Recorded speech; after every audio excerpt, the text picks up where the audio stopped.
Hi everyone, welcome to the Witching Week. Today is episode number 32 and I'm your host Ren. Welcome to April. So welcome back everyone, welcome to the channel if you're new here and thank you for watching. So we're into April now, the first week. The last time I spoke to you it was the end of March. It's a bit gloomy as you can see, which is probably going to affect my picture quality a little bit. Not that I think it was all that perfect in the first place. So I've got some candles burning. I've got a mug of hot chocolate in one of my favourite mugs.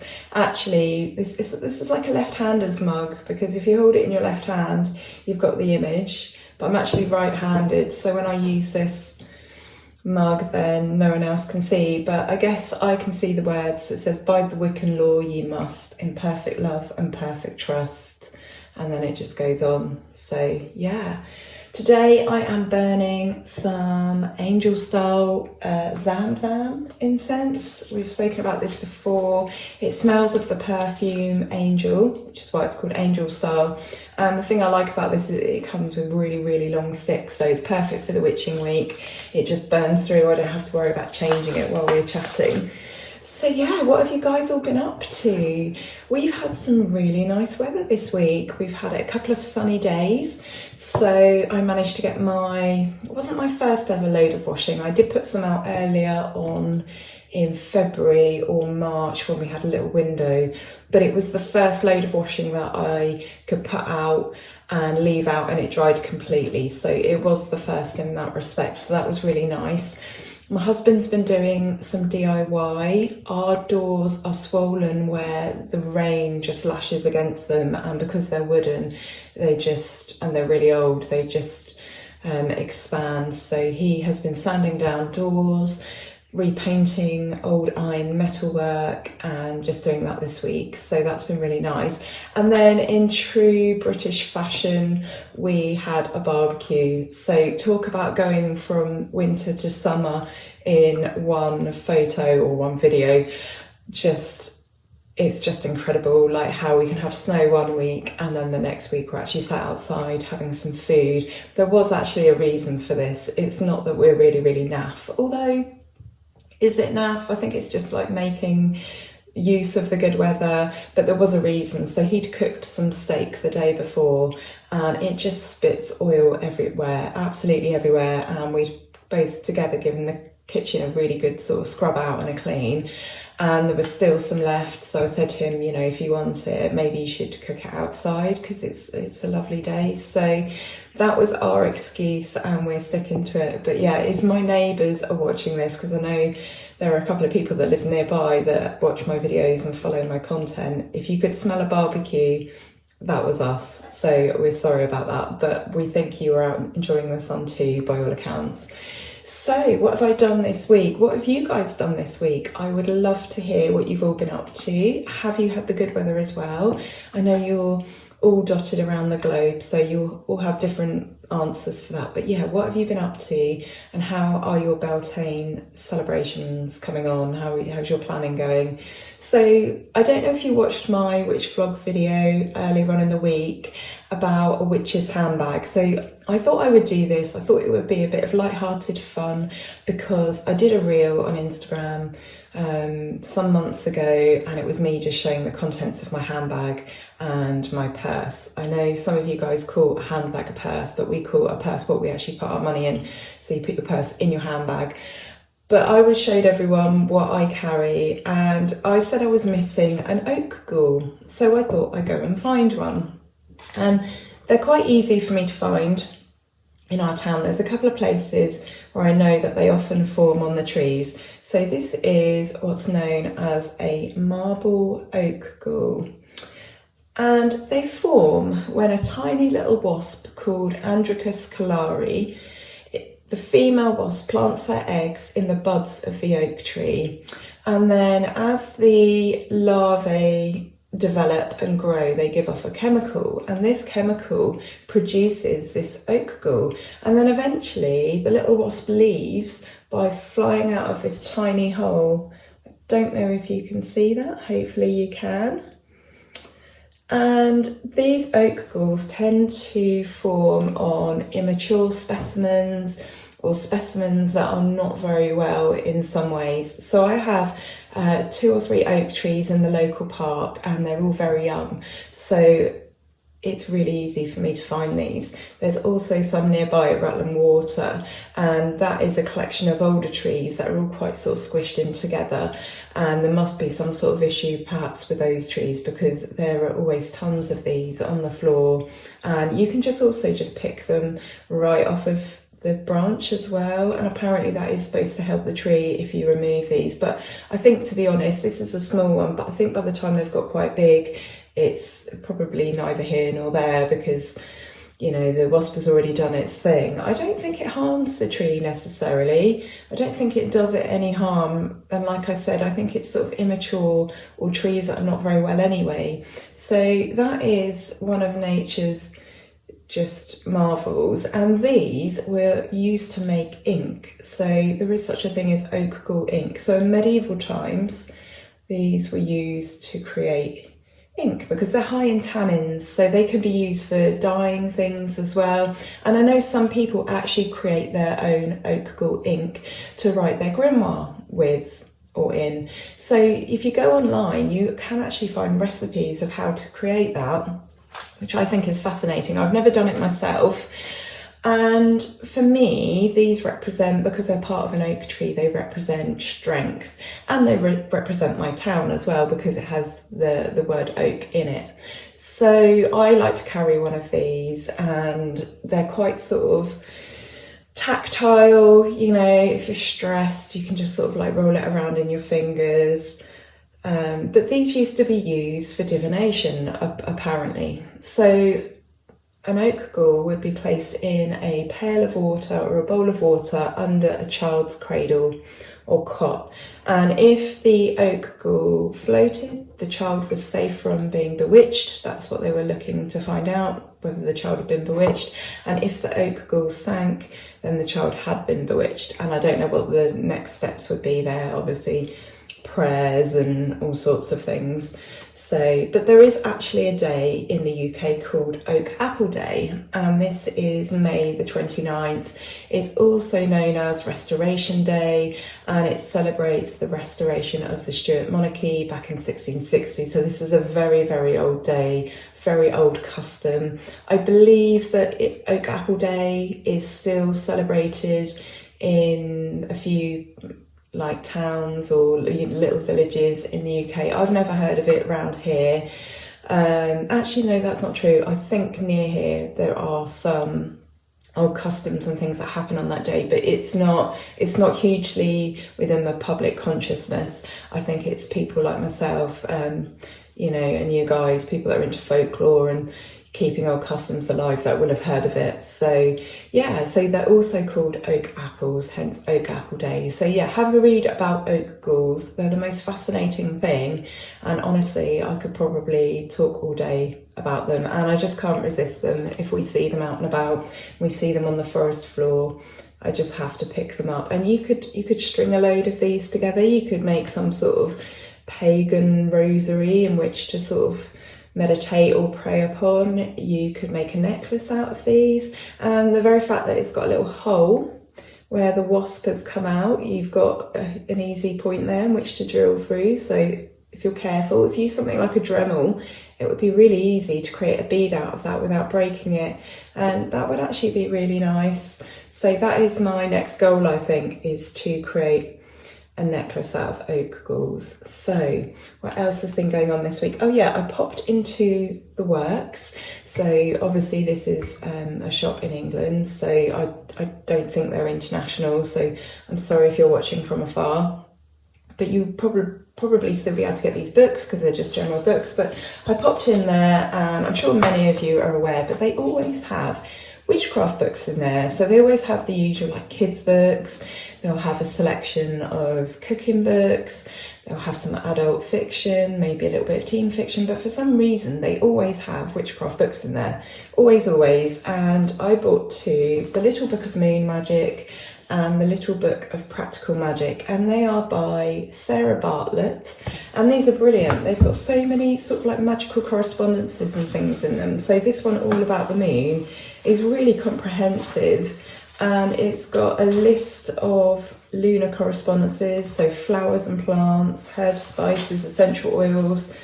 And of course, we've spoken about magical correspondences and how, yes, many of them are grooves that other magical practitioners have used, meaning you can get into that groove quickly, but they are about creating that personal connection. So if you feel a particular way, if you feel something is connected to the moon, then you use that magical correspondence. So you could say in that respect, any book with magical correspondences, they're defunct, but at the same time they're not. You have to decide. But anyway, these were £4, and usually they retail at £12.99, so that was an absolute bargain. I got 2 for £8, and this would have been like 25, well, yeah, this would have been like £26.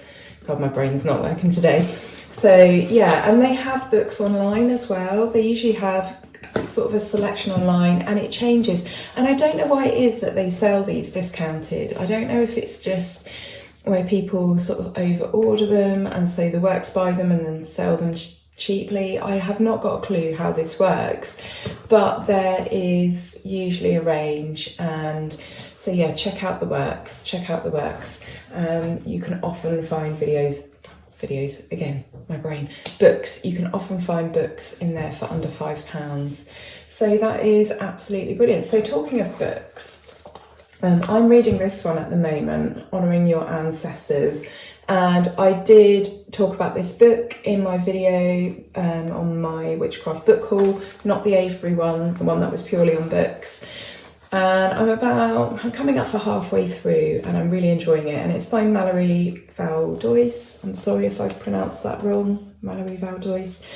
And I've just got on to kind of the religious section. So Mallory Valdois, she has a lot of paths and traditions that she's learnt, she has worked with, but she's Italian, so her background is largely Catholic. So we've got on to the section of praying, and she's spoken about praying and how you don't have to be religious and necessarily, you don't have to necessarily believe in God.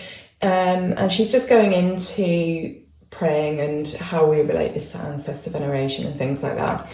Anyway, my mum got in touch with me and asked me if I wanted my Nan's Bible. Nan isn't with us anymore, and this seems to be the way that it works with ancestor veneration.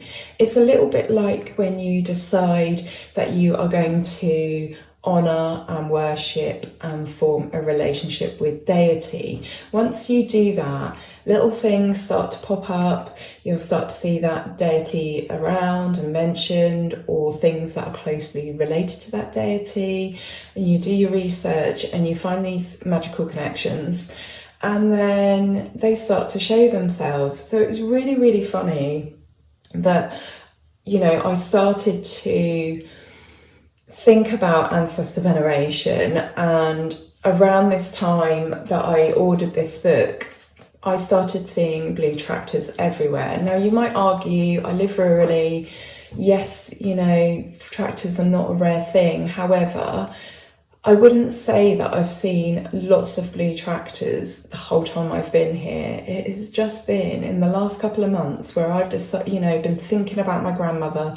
I've been thinking about building that connection with my ancestors, which is why I ordered this book. This wasn't gifted to me. I specifically wanted to find a book on ancestor veneration, and I just get to the part about reading about praying and merging if you've got a religion alongside your witchcraft. And yeah, Mum gets in touch and asks me if I would like Nan's Bible, her Bible, and also a gift of a book that she was given as a confirmation gift. My family aren't particularly religious. It's, I think, just very much an example perhaps of their generation. You would go to Sunday school, you would be christened and confirmed. And my nan, my nan's been gone now for quite a few years, and she was in her 90s when she passed. So we're talking very much different generations. So I've said yes, I'm having the Bibles, I'm having the confirmation book, but I'm just taking that, and the tractors, the blue tractors everywhere, I'm just taking that as a little bit of a nod to the fact that my ancestors are definitely around and they're watching and they're listening. So if you are interested in forging that connection or learning more about that, I set up an ancestor altar every year around Samhain, but I am no means an expert on ancestor veneration. So I bought this because I wanted to just plug the gaps in my own practice and learn more. So yeah, I would check that out. It's a very easy read. It just trots along nicely. I've spoken about my struggles with concentration and memory and reading, but this book is absolutely brilliant, so anyone will get on with this. So yeah, I'll put the details in the description below. I'm not going to say comments, that's where I usually go wrong. So what else? Yeah, I've been having a look on the Good News Network. I don't know if you guys have ever used this website, but it's something I like to check out every once in a while because everything is just so miserable at the moment. And there were lots of animal stories on the Good News Network, along with other stories as well about tech and other things in life. And some really lovely stories that I thought that were quite sweet that you should check out, where there was a video capture of the deepest ever fish recorded. So you might have seen that was in the sort of the general news as well, but it's on the Good News Network site. Again, I'll put the details in the description. I also saw that dogs, and won't be any surprise to most of you, I'm sure, but dogs have a unique nose. It's almost like a fingerprint. I thought that was lovely. And then there was another story on there about a dog and a goat who were the best of friends that ended up being rehomed together. The sanctuary they were at didn't want to separate them, and I'm just so glad for humans like that. I think we cause far too much destruction, and so it's really nice to hear stories like that where we actually think about things. So yeah, I've got some awesome videos coming up. I've got 3 that I've recorded that are ready to go, so these are definites, and that is Learn Tarot in under an hour. We have got Casting a Circle Part 1. Now this one I'm having to break down into about 4 or 5 parts. So if you've never cast a magic circle before and you want to learn, and also if you haven't subscribed before and you're watching this and you're considering it, I would say do that, because I am going to be going over magic circles and how to cast them step by step so that you can do it. It's a very involved process. It's not necessarily complex and it's not difficult, but I want to break it down so that it makes sense, because it can be a little bit confusing. And I think by breaking this down into these chunks, it should just go in. And once I've finished, I'm not sure if it's going to be 4 or 5 parts. I think it's going to be 5 parts.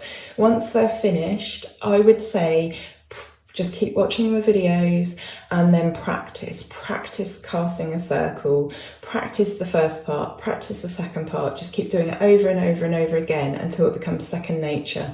And then when you do it, it will feel magical and it will feel wonderful, and it's one of the highest acts of magic that you can do, casting a magic circle. So I teach you how to do that. I teach you the 3 things that are necessary for it to be a proper magic circle, because there are 3 things that you must have in place. And then the other video I've got is banishing and binding. So this is just a 10-minute video, and it's literally just to explain what those things are, because many people get really confused. So within that video I have also done a definition of hexing and cursing. Obviously that is sending out negative and harmful energy. I just wanted to split the difference between hexing, cursing, banishing and binding, because people do get those mixed up. So once I explain the hexing and cursing, we move past that. Me personally, I don't engage in any kind of baneful or harmful magic like that, but it is helpful to have these definitions. And then banishing and binding are obviously about restricting this kind of harm, about stopping harm, and obviously there are ethical implications there, and we talk about those. So those are videos that are definitely coming up because I've already recorded those. I want to say thank you to you guys for giving me lots of ideas. A few of you have said about talking about how I came to live on a cemetery, and I've totally got that planned. That's already written down in my list, so thank you. And I will be doing that one because obviously it makes sense to do that. And I've just been waiting for the weather to improve really so that I can take some outside shots and show you those while I am talking, because I know a lot of my videos are just me sat in front of the camera talking, and that does get boring after a while. I'm also going to do an Ask Me Anything. I'm going to do another witch vlog video on what makeup I use and skincare routine and stuff like that. I'll probably put my makeup on while I'm doing it so that you can see. And then obviously there's going to be the other parts of casting a circle coming up as well. And then I've got a whole list of ideas. It's just a case of working out how to put them together, thinking about what shots I can add in to make them more interesting. So yeah, I'm working on it at the moment. We've had quite a few personal changes at home as well. My husband is here currently, so it's quite hard to record these videos. I have to pick a moment where the light's right, the council gardener is not strimming near the house, and also, you know, I don't want to restrict him too much. He can't make any noise when I'm doing these, and I need the kind of the headspace to do it. So I'm also having surgery coming up soon, so that is going to have a bit of an impact, but hopefully you won't notice the difference there. But I'm still working on things in the background, as you know. I'm still putting together my grimoire, which I want to release to you guys. That is finished, but now I am doing all the admin around that. So if I want to put that on Etsy, I obviously have to create images for Etsy. And I've got something like 50 chapters, and each chapter needs, item, so a chapter is an item, that needs 10 pictures. So there's 500 images that I've got to create there. So I'm chipping away in the background. I'm taking lots of breaks as well because I have had a lot of heart trouble recently and I am just getting so tired. I save myself for these videos, and obviously after I do these videos I'm quite exhausted as well, but I can just sit quietly and edit. So YouTube is working really, really well for me. So thank you again if you're supporting me. What else is going on? Yeah, I thought I'd talk about Beltane. Let's move on to Beltane. So that is not that far away. I'm not sure if I'm going to be able to do a video on Beltane in time for Beltane. Unfortunately, I did Ostara. I would like to release videos for each Sabbath before, but the ones I missed will obviously go on next year. It's obviously the Gaelic May Day festival, and traditionally people will celebrate it anywhere from the night of the 30th of April through to the night of the 1st of May. Some people don't include the April evening part and just do the 1st, but that is sort of the time frame. And hang on a minute, let me take a sip. I can feel it going cold, and also I can feel I just needed to clear my mouth a little bit. So Beltane is actually sort of midway between the spring equinox and, this is going to sound really scary, the summer solstice. And the reason that sounds so scary is obviously once we hit the summer solstice we are on the downturn again and the days are going to draw in again. But let's not think about that. Like I said in the last witching week, I try not to think about that. Let's just concentrate on Beltane and really enjoy that one, because that one is where we're totally on the upswing and there's no catch with that one, if you like. There's no negative with that one. It's not bittersweet. So this is why it's actually probably my favourite festival out of all of them. The weather's usually okay. Even if the weather's bad, it's not freezing and we can start to enjoy getting outside, and it marks the beginning of summer. So of course this is only the very first stirrings. We've had the spring equinox and then this is like halfway, and then obviously the summer solstice is the peak of the summer in terms of it's the peak point of light and warmth and the longest days, and the days are going to decline after that. But I still kind of look at August and September really as part of summer. So, but it is the beginning of summer, and I like to check and see if the hawthorn is flowering on or around the 1st of May. And it's almost like Beltane, check, hawthorn is flowering, check, it's the start of summer. So that is one of our customs within our household, things that we like to do as part of our Beltane celebrations. So historically, Beltane has been observed in Ireland, Scotland and the Isle of Man, and it marks the point at which livestock would be driven onto summer pastures. And as a result of this, there would be protective rites and rituals to help them on their way, to make sure they didn't come to any harm. And really, you've got Beltane, 1st of May, and you've got Samhain, 1st of November, you've got the start of summer, and you've got the start of November. And these were key points because the Celts were herdsmen. They were pastoral people who relied on their herds. So although those two dates split the wheel of the year into your summer and your light half and your winter, your dark half, it also represents that period of time that livestock would be out grazing in the summer pastures before then being dealt with for winter. So older animals would be killed off around about Samhain and, their meat preserved for the winter ahead, because you wouldn't want to feed an animal that would die in the winter. You would be able to assess your livestock and make the decisions that were necessary so that surviving the winter was as successful as possible for the community. So this is why they're considered the two most important festivals. It's not just about start of summer, start of winter. It is related to livestock and being herdsmen. So I was thinking about some ideas we could go through for ways you could celebrate. I know many of you are beginner witches, so having a bonfire is one of the 4 Celtic fire festivals. Having a bonfire, obviously there are lots of May Day festivities going on, lots of fetes and nice things like that, especially in the UK, so you could go to those. Often they'll have a maypole, so dance around the maypole, very traditional. Spending time outside, you could create a flower crown, you could decorate your windows and doors with any of the beautiful plants and flowers that are out at this time, so hawthorn, gorse, primrose, hazel. This is very much a time where the fae seem to be active, and some of those worlds and beings and elementals are more easily reached, or they're more likely to contact us. So maybe appeasing the fairies, because we need to remember that fairies aren't necessarily the little pink and fluffy creatures that we imagine them to be. They can be a bit tricksy. So appeasing the fairies. You could visit a holy well and leave some kind of offering. And also another tradition would be, I'm just trying to think, I'm going through my mental list, washing your face in the dew.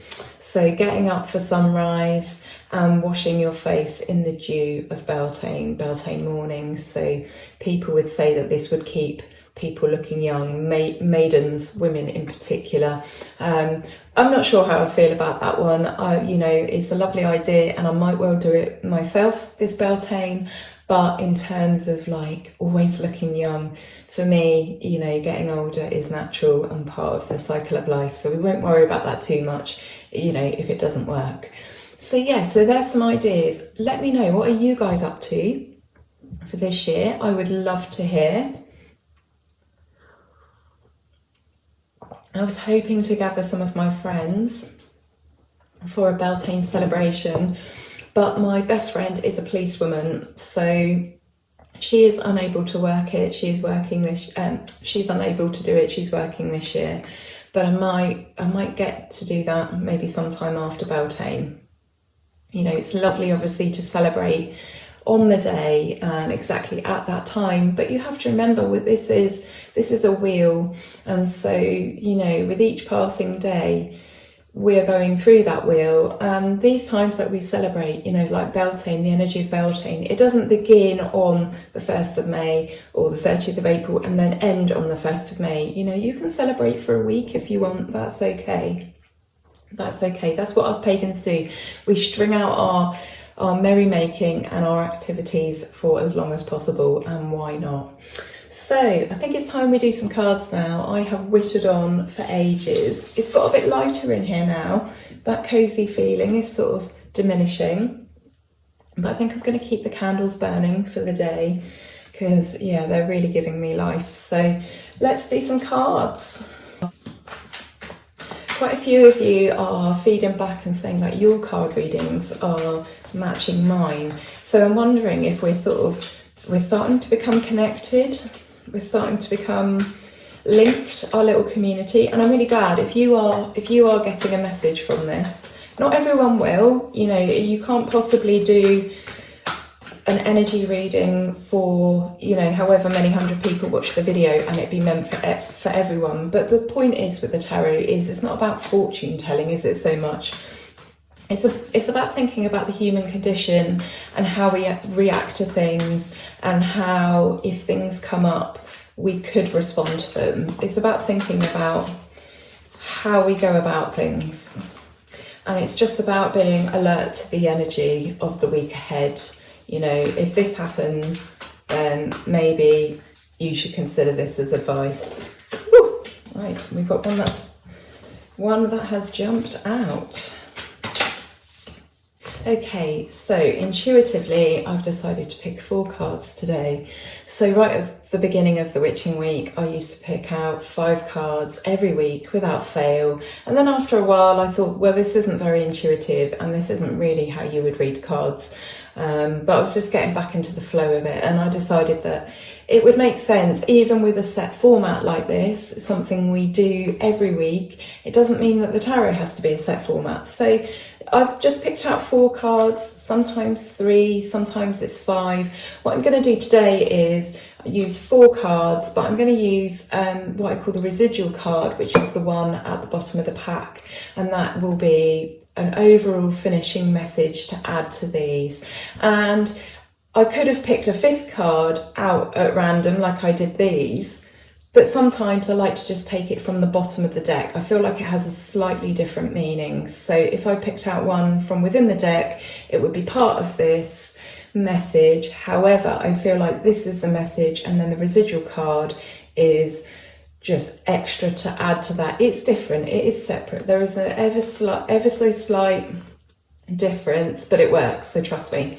Right, so we have got the Knight of Cups. That is the one that flew out. We have got the Knight of Swords. All the knights are coming out. We've got the Hermit, and we have got the Two of Swords. So the message I am going to give you this week is, if you have been thinking about turning a hobby or something that you're creative at or good at, you know, something that isn't your regular work, maybe you're thinking about a side hustle here, turn it into something sustainable. If you've got a hobby or a skill that you've had and you've never thought of turning it into a side hustle, then do it. But the advice here is just think it through very carefully. Look before you leap. Don't go charging in with it. That's not how you need to proceed here. Instead, you need to go away and reflect on it and isolate and search for that inner answer that you will arrive at due to your life's experience and the things that you've experienced in the past. So it needs a good amount of thinking through. And the reason this has come up as a message is because it seems like that at the moment you don't really know which way you're going. You can't see the wood for the trees.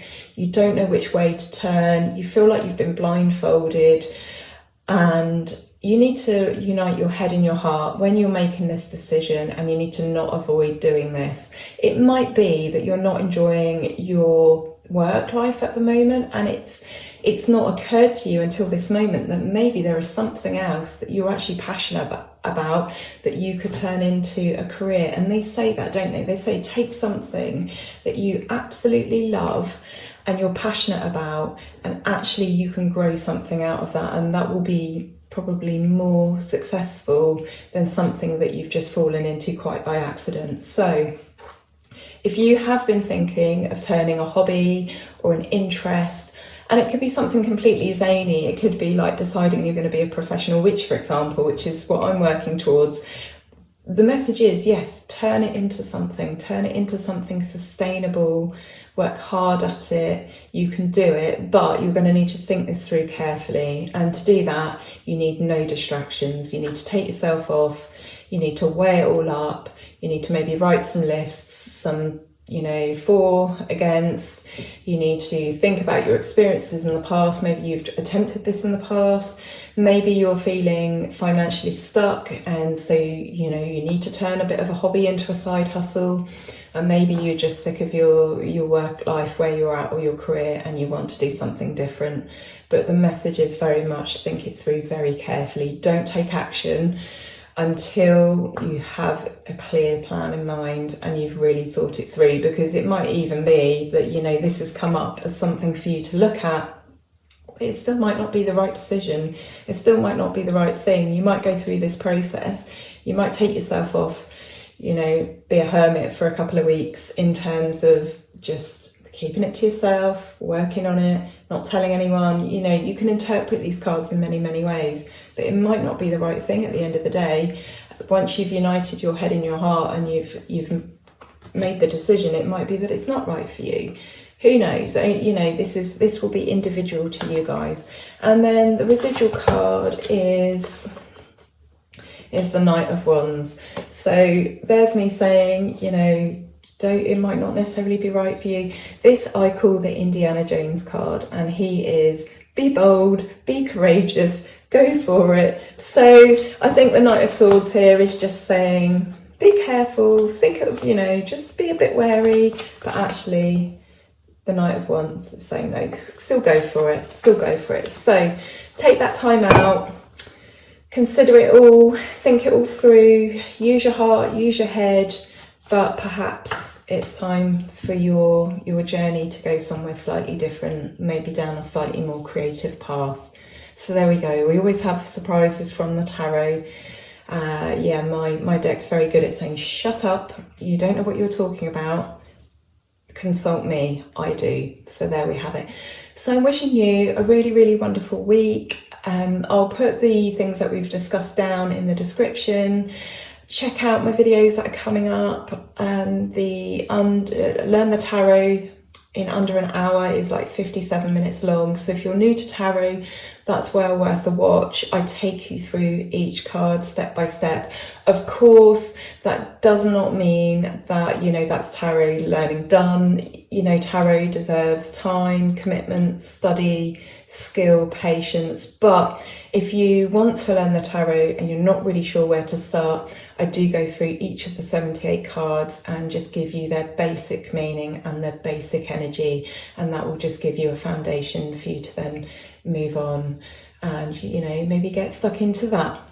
I did do a video as well recently that many of you have seen, which is 5 tarot decks that I think are perfect for beginners, and within that I talk about 3 books. So 1 that I didn't find particularly helpful, and 2 that I have really found helpful, and some other resources and stuff.